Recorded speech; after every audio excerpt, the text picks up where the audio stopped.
پھر یہ کہ جی وہاں وہی بات، نواز شریف صاحب ایک ہی تقریر ہے، میں یہاں ایئرپورٹ بنا دوں گا، موٹر وے کیوں نہیں بن سکی؟ بھائی آپ کی اتنی حکومت رہی ہے، آپ نے آ کے اگر وہاں وعدے کیے تھے ایئرپورٹ کے تو کیوں نہیں بنائے تھے؟ مظفر آباد میں انٹرنیشنل ایئرپورٹ بنے گا، جہاں جاتے ہیں ایئرپورٹ کے وعدے کراتے ہیں۔ کراچی، لاہور، اسلام آباد، وہ تو آپ پرائیویٹائز کر رہے ہیں، آپ سے وہ ایئرپورٹ تو چل نہیں رہے۔ لوگوں کو کیوں آپ بیوقوف سمجھتے ہیں؟ تو جا کر دعوے وعدے وہ سب چل رہے ہیں، چلتے رہیں جی، کر لیں، لیکن حقیقت یہ ہے کہ چیزیں نہیں بدلی۔ اس لیے اب نون لیگ سے ہمدردی رکھنے والے بھی یہ کہہ رہے ہیں جی اسلام آباد میں بیٹھک ہو گئی ہے، اور اس کے بعد یہ اطلاعات ہیں کہ ان کا جانا ٹھہر گیا ہے۔ اور آتے ہیں ابھی دیگر خبروں پر، لیکن میں آپ کو جو اطلاع دے رہا ہوں، میں نے ساری تقرر، تبادلے اور ان تعیناتیوں کو سمجھنے کے لیے ایک اہم شخصیت سے رابطہ کیا اور ان سے بڑی بات ساری ڈسکس کی، کیا ہو رہا ہے، کس طرح سے ہو رہا ہے۔ تو انہوں نے بتایا کہ یہ سب اس طرح سے چیزیں چل رہی ہیں۔ پھر جنرل باجوہ جاتے جاتے کچھ تعیناتیاں کر گئے تھے، اور ظاہر ہے کہ وہ بھی اب دیکھا جا رہا ہے، بہت سی چیزیں بھی آپ کو نظر آئیں گی کس طرح سے چینج ہوں گی، تقرر، تبادلے اور یہ سب کچھ ہوگا۔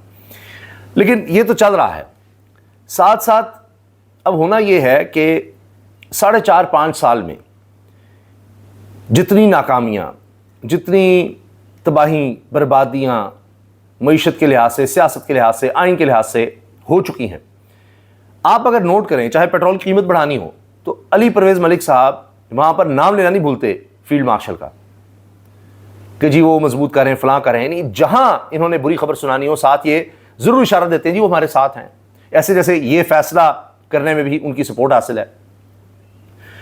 اسی سے آپ اندازہ لگا لیجئے کہ ہر ایسا کام جو غلط ہو رہا ہے، جہاں چیزیں ٹھیک نہیں ہو رہی، یہ بڑے طریقے سے کوشش کرتے ہیں کہ اسٹیبلشمنٹ کی طرف کر دیں کہ جی یہ تو وہ ہیں، یا وہ ہمارے ساتھ ہیں، یا ان کی وجہ سے ہو رہا ہے، جتنی ناکامی ہیں وہ اس طرف شفٹ کر دیں۔ اور یہ تو بات کرتے ہیں نا ٹیلی ویژن پر آ کر، پریس کانفرنس میں آ کے، تو آپ سوچئے ذرا کہ پرائیویٹلی یہ کیا باتیں کرتے ہوں گے۔ وہاں آ کر ٹیلی ویژن پر آ کر یا پریس کانفرنس میں تو نہیں ڈائریکٹ ڈال سکتے جی جو کیا ہے جی اسٹیبلشمنٹ نے کیا ہے، ہم کیا کریں، فلاں کریں، نہیں۔ تو یہ بڑے طریقے سے بات کر جاتے ہیں، کہیں نہ کہیں ان کا نام لے دیتے ہیں تاکہ جو بھی ہم نے کیا ہے نظر آئے کہ ہمارے ساتھ ہیں، یا ان کی بھی ذمہ داری ہے، اس طرح کی کوئی بات کریں۔ تو اب یہ 4.5-5 سال کا گند جو گھولا گیا ہے، جو کیا گیا ہے اس قوم کے ساتھ، اب وہ بوجھ اتارنا ہے، اس کا وقت آ گیا ہے۔ تو میں نے جب سوال کیا اس عام شخصیت سے کتنا وقت آپ دیکھ رہے ہیں یا کیا ہے، اب وہی بات ہوتی ہے کہ صحافتی انداز بھی ہوتے ہیں، آپ نے سوچ سمجھ کر بات کرنی ہوتی ہے، اور کہ بات بھی پہنچ جائے، اور یہ نہ ہو کہ ہم ایسی کو بات کر دیں کہ پھر کسی بندہ پکڑ میں آ جائے کیسے کہ کیا۔ تو بہرحال آپ یہ دیکھیے کہ 2 مہینے ہیں، بس میں اتنا کہوں گا، 2 ماہ۔ تو اب یہ جولائی اینڈ ہے، اگست، ستمبر، یہ 2 مہینے ہیں، اور اس کے بعد نومبر میں آپ کو چیزیں انفولڈ ہوتی دکھ جائیں گی کہ کہانی کس طرح سے ختم ہوئی ہے۔ تو شہباز سرپکار کے پاس بس اتنا ہی وقت تھا۔ تو اب یہاں سے جس طرح ہوتا ہے کہ فرض کیجئے کہ کسی کی ریٹائرمنٹ کا وقت آ جاتا ہے، یا اس کو نوٹس دے دیا جاتا ہے کہ آپ کے پاس 1 مہینے کا وقت ہے کہ اس کے بعد آپ کی چھٹی ہے، تو یہ وہ چیز ہے کہ اب سے لے کر چیزیں سمیٹ لیں، ریٹائرمنٹ کی تیاری کر لیں، یہ تاریخ ہے۔ تو جو ہماری اطلاعات ہیں آج کے دن تک کہ چیزیں پاکستان بدل جاتی ہیں کیونکہ ابھی جنگ کے حالات نظر آ رہے ہیں۔ آپ کو یاد ہے نا کہ خود نون لیگ کے لوگ دیگر بھی کہتے رہے ہیں، صافی بتاتے ہیں کہ جی وہ تو تھا کہ جی بس یہ جا رہے ہیں، تب سے سال ہی گزرا تھا تو خان صاحب کی حکومت کے خلاف یہ کام شروع ہو گیا تھا۔ خواجہ سے کہتے ہیں میں کہا جی پنجاب لے لو، پھر وفاق لے لو، لیکن بیچ میں کرونا آ گیا تھا اور یہ سب کچھ ہو گیا۔ تو اب جنگ بیچ میں آ جائے، کوئی ایسی صورتحال بن جائے تو ایک الگ بات ہے، کوئی حالات بدل جائیں، لیکن ابھی تک جو ہماری اطلاعات ہیں اس کو آپ خبر بھی کہہ لیں، تجزیہ کہہ لیں، اسیسمنٹ کہیں، جو کچھ چل رہا ہے، اسلام آباد کی بیٹھک کا نتیجہ کہہ لیں، تقرر تبادلوں کا کہہ لیں، جو بھی یہ سارا کچھ، معیشت، یہ بھی ججز کا لگانا، یہ سب اسی کی کڑیاں ہیں کہ جاتے جاتے یہ سارے کام مکمل کرو۔ تو یہ 2 ماہ، اگست اور ستمبر، تو نومبر میں سب چیزیں آپ کے سامنے ہوں گی۔ کیونکہ یہ کرتے کیا ہیں، ان کے انداز دیکھیے، میں ایک خبر آپ کے سامنے رکھ رہا ہوں، اسی سے آپ دیکھ لیجئے کہ ان کی گورننس کیا ہے، کوئی سسٹم نہیں، کچھ نہیں۔ مری ایکسپریس وے پر ایک وفاقی وزیر کے صاحبزادے نے واش رومز میں ٹیشو پیپر کی عدم دستیابی اور روڈ لائٹس کی خرابی کی شکایت کی تو ہوا کیا، اوئے ہوئے اکھاڑ پچھاڑ شروع ہو گئی۔ این ایچ اے کے مری ایکسپریس وے کے جی ایم، ڈائریکٹر اور ڈپٹی ڈائریکٹر کے تبادلے کر دیے گئے، اور پھر مری ایکسپریس وے پر روڈ لائٹس کی بحالی، جنریٹرز، گارڈز، الیکٹریشنز کی 24 گھنٹے تعیناتی کے لیے 60 کروڑ روپے کا ہنگامی ٹھیکہ بھی دے دیا. چونکہ نواز شریف صاحب نے بھی، مریم صاحبہ نے ادھر سے گزرنا ہوتا ہے، یہ ہوتا ہے. تو ایک وفاقی وزیر کا بیٹا وہ یہ سب کچھ کر لیتا ہے. آپ سوچئے، عام عوام دھکے کھاتے رہے ہیں، ان کے ساتھ جو مرضی ہوتا رہے، کوئی پوچھنے والا نہیں ہے. لیکن جب نوٹس لینا ہو تو اس طرح لیتے ہیں. کوئی نظام نہیں ہے یہاں، نوٹسز پہ ہی کام چلتا ہے. باقی ابھی بلاول بھٹو زرداری صاحب، مریم صاحب کے دوران نورہ کشتی چل رہی ہے، میاں نواز شریف کہہ رہے ہیں نوک چوک اچھی ہوتی ہے، کرو. انہوں نے وہاں آزاد کشمیر تقریب میں کہا ہے کہ یہ ہونا چاہیے، اس کو کریں. تو مریم صاحب کہہ رہی ہیں کام پہ ٹانگ رہی ہیں، میں یہ لا رہی ہوں، وہ لا رہی ہوں. وہاں سیاست پر کام چل رہا ہے. اور یہاں میں آپ کو بتاؤں کہ جس طرح میں نے آپ کو کے پی، کیونکہ زیادہ تر بارشیں خیبر پختونخوا پنجاب میں ہو رہی ہیں، دونوں کی فگرز بتا رہا ہوں، 78 ہلاکتیں ہوئی ہیں، ان کو بھی دیکھنا ہے، تحریک انصاف کی گورنمنٹ کو بھی. لیکن آج افسوسناک واقعہ لاہور میں پیش آیا. 4 سالہ بچہ بارش کے پانی میں ڈوب کر جان کی بازی ہار گیا. گجرانوالہ میں 2 سالہ بچہ بارش کے پانی میں ڈوب کر جان کی بازی ہار گیا. کوئی شخص بیسمنٹ سے پانی نکال رہا تھا اپنے گھر سے، وہ اس میں ڈوب گیا. تو اس طرح کے حادثات ہو رہے ہیں. یعنی بیسمنٹ میں پانی جا کیسے رہا ہے، گھر کی خرابی ہے یا اتنا پانی کھڑا اور یہ سب کچھ. تو یہ حادثات بڑے افسوسناک ہیں. ہر سال ہم سنتے ہیں تیاری، لیکن نہیں. یہاں البتہ تیاری اس چیز کی پوری ہے، الیکشن ہم نے کس طرح سے لڑنا ہے، وہاں نورہ کشتی کس طرح سے کرنی ہے، جبکہ سب کو پتہ ہے آگے چیزیں ڈیسائیڈڈ ہیں، ان کو مل کر ہی چلانا ہے. اور پھر یہاں وفاق میں تو میں آپ کو بتا رہا ہوں دھڑن تختہ تو ہونے جا رہا ہے. اچھا، اس کے علاوہ آپ یہ دیکھیے کہ اب وفاقی حکومت نے کیا کیا. میں بتا رہا ہوں نا کہ وہ جو بوجھ ہے، کہ گند ہے اب یہ سیاسی، اس کو ہم کیسے اٹھائیں، بس اب پھینکنے کا وقت ہے. کرتے کیا ہیں کہ پہلے اسکیم لے کر آتے ہیں، جی ہم نے کسانوں سے گندم نہیں خریدی، پرائیویٹ لوگوں کو بیچ میں لائے، انقلاب لے آئے ہیں، کمال کر دیا. کمال یہ کیا ہے کہ اب وفاقی حکومت کا 10 لاکھ ٹن گندم درآمد کرنے کا اعلان. 10 لاکھ ٹن گندم. اب آپ سوچئے کتنے ڈالر خرچ کیے جائیں گے، پہلے ہی نہیں ہیں. اور اپنے کسان کو نہیں دیے، اب یوکرین والے کو دے دو، فلاں کو دے دو، یہ کر دو، وہ کر دو. یہ ہونے جا رہا ہے. یہ ان کی ٹوٹل کارکردگی ہے، یہ ان کے حالات ہیں.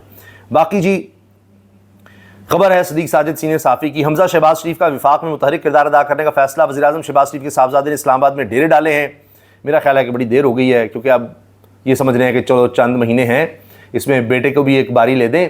اور وہ کریں گے یہ کہ جتنے بھی ایم این ایز ہیں ان کے مسائل سنیں گے، ان کو حل کریں گے. وہی ہوتا ہے فنڈز کے، یہ وہ تقرر تبادلے کرا دو، پٹواری کو کرا دو، تحصیلدار کرا دو، انسپیکٹر کرا دو، فلاں اس طرح کی چیزیں ہوں گی. تو بہرحال اب حمزہ صاحب کو بھی باری دینے کا وقت آ گیا. لیکن اس میں کہا جا رہا ہے جی شریف خاندانی طرف سے ہے کہ ان کو بھی ذرا متحرک کر لیں، جاتے جاتے باری لے لیں. اور ساتھ یہ بھی لوگوں کی ڈیمانڈ ہے کہ حمزہ نے اگر کچھ کرنا ہے تو پیٹرول کا ہی دھیان کر لیں، وہاں کچھ کر لیں تو بڑی مہربانی ہوگی. کچھ اس قسم کے کام کر جائیں، اگر آپ پاس اب وقت اتنا ہی رہ گیا ہے تو کچھ کر لیں.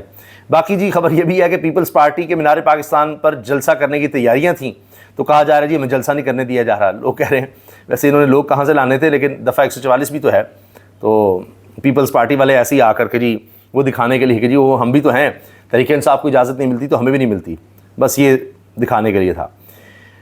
اس کے علاوہ جنگ کا جو میں عرض کر رہا ہوں نا کہ وہ حالات کہاں سے کہاں چلے جائیں، تو بہت ہمارے اچھے صحافی سینئر جناب عامر الیاس رانا صاحب ایکسپریس نیوز کے بیورو چیف ہیں اسلام آباد میں، دہائیوں سے سیاست پر گہری نظر رکھتے ہوئے صحافت کر رہے ہیں، رپورٹنگ کر رہے ہیں، بتا رہے ہیں. اب پروگرام سے بہت زیادہ بلائے جاتے ہیں تو یہ ایسی بات نہیں کرتے.